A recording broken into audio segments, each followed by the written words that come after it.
ఈ వామాకులో ఒక special protein ఉందట.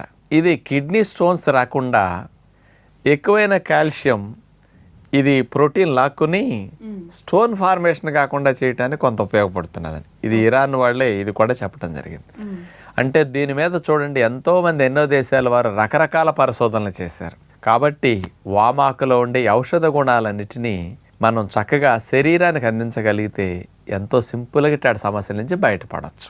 అయితే డాక్టర్ గారు, మరి వామాకులను సాధారణంగా అయితే కనుక బజ్జీలు వేసుకుని తినడము, లేదంటే అప్పుడప్పుడు మనం చూపించినట్టుగా ఏ చట్నీలోనో వాడడమో చేస్తూ ఉంటారు.